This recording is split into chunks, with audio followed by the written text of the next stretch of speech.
Welcome to our channel Holy Bible, the Book of Life Hindi official. हमारे video प्रतिदिन प्राप्त करने के लिए कृपया हमारे चैनल को सब्सक्राइब करें और नोटिफिकेशन आइकॉन भी दबाएं।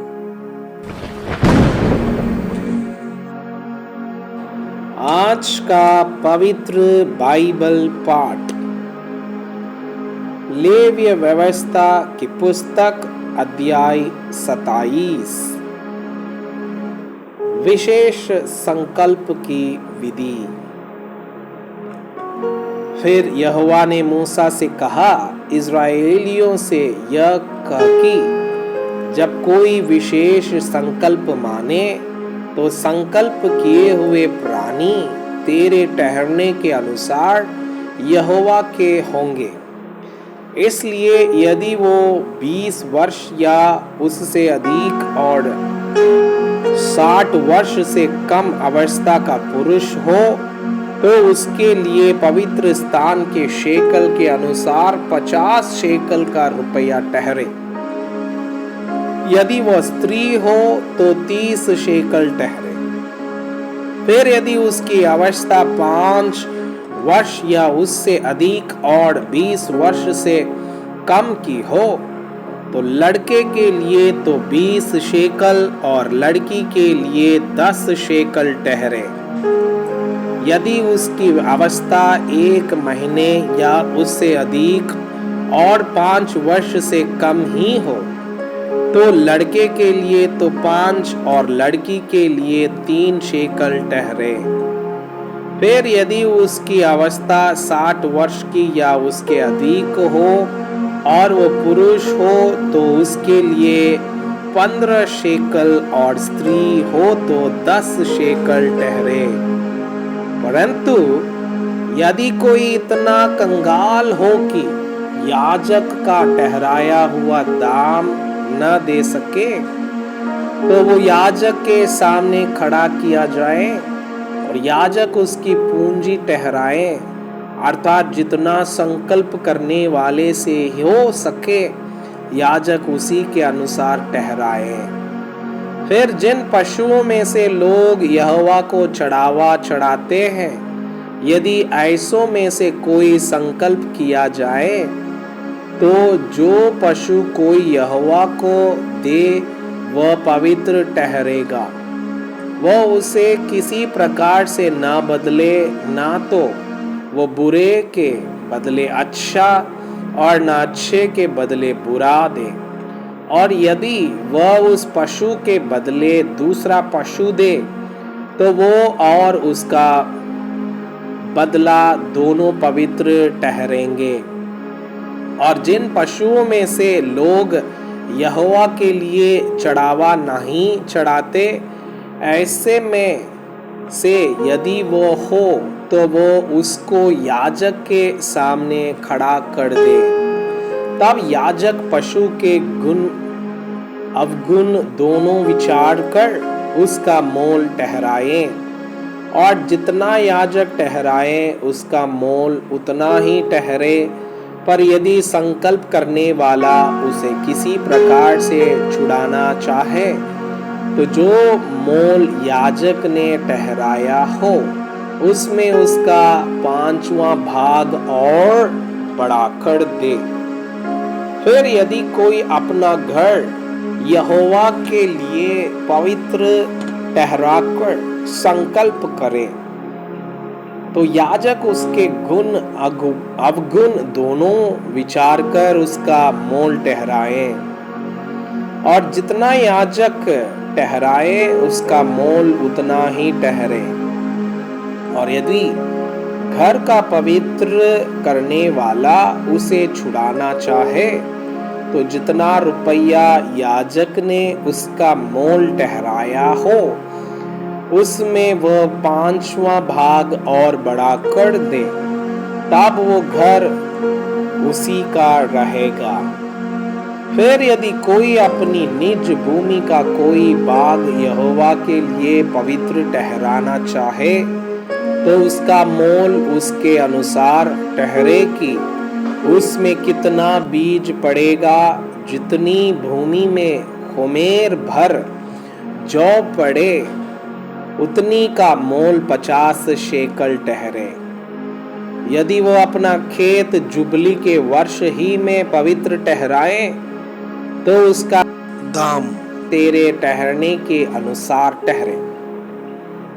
और यदि वह अपना खेत जुबली के वर्ष के बाद पवित्र ठहराए तो जितने वर्ष दूसरे जुबली के वर्ष के बाकी रहे उन्हीं के अनुसार याजक उसके लिए रुपये का हिसाब करे। तब जितना हिसाब में आए उतना याजक के ठहराने से कम हो। और यदि खेत का पवित्र ठहराने वाला उसे छुड़ाना चाहे तो जो दाम याजक ने ठहराया हो उसमें वो 5वां भाग और बढ़ाकर दे, तब खेत उसी का रहेगा। पर यदि वो खेत को छुड़ाना ना चाहे या उसने उसको दूसरे के हाथ बेचा हो तो खेत आगे को कभी ना छुड़ाया जाए। परंतु जब वह खेत जुबली के वर्ष में छूटे तब पूरी रीति से अर्पण किए हुए खेत के समान यहोवा के लिए पवित्र ठहरे, अर्थात वो याजक ही की निज भूमि हो जाए। फिर यदि कोई अपना मोल लिया हुआ खेत जो उसकी निज भूमि के खेतों में का ना हो यहोवा के लिए पवित्र ठहराए तो याजक जुबली के वर्ष तक का हिसाब करके उस मनुष्य के लिए जितना ठहराए उतना ही वो यहोवा के लिए पवित्र जानकर उसी दिन दे दे।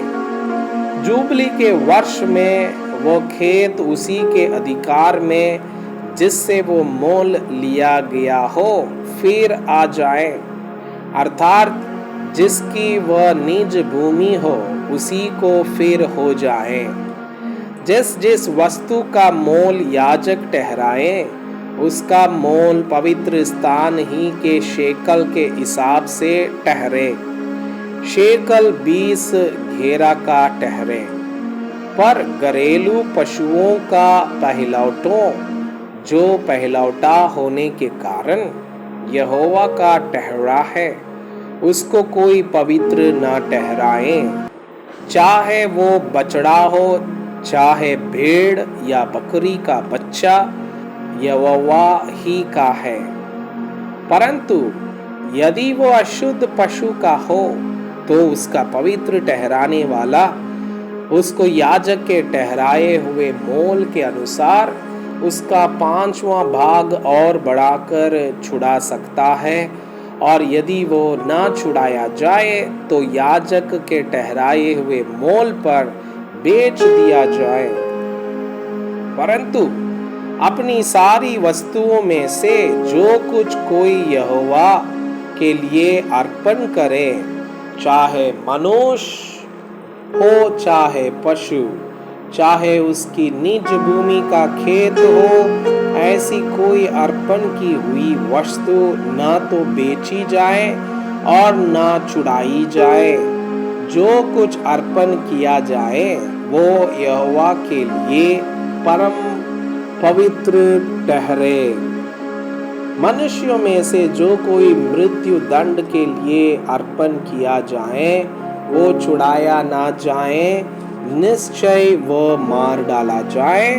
फिर भूमि की उपज का सारा दशमांश, चाहे वो भूमि का बीज हो चाहे वृक्ष का फल, वो यहोवा ही का है, वो यहोवा के लिए पवित्र ठहरे। यदि कोई अपने दशमांश में से कुछ छुड़ाना चाहे तो 5वां भाग बढ़ाकर उसको छुड़ाए। और गाय बैल और भेड़ बकरियां अर्थात जो जो पशु गिनने के लिए लाठी के नीचे से निकल जाने वाले हैं उनका दशमांश अर्थात 10-10 पीछे एक एक पशु यहोवा के लिए पवित्र ठहरे। कोई उसके गुण अवगुण न विचारे और न उनको बदले, और यदि कोई उसको बदल भी ले तो वो और उसका बदला दोनों पवित्र ठहरे और वो कभी छुड़ाया ना जाए। जो आज्ञाएं यहोवा ने इस्राएलियों के लिए सीनाई पर्वत पर मूसा को दी थी वे यही है। मैं आपसे यह अनुरोध करता हूँ कि कृपया आज का बाइबल पाठ को अध्ययन करें और जिन वचनों के द्वारा आप प्रभावित हुए उसे अपनी कॉपी में लिखें और आज दिन भर इस वचनों को अपने जीवन में अभ्यास करें। परमेश्वर चाहता है कि आप उनके समान सिद्ध और पवित्र बने।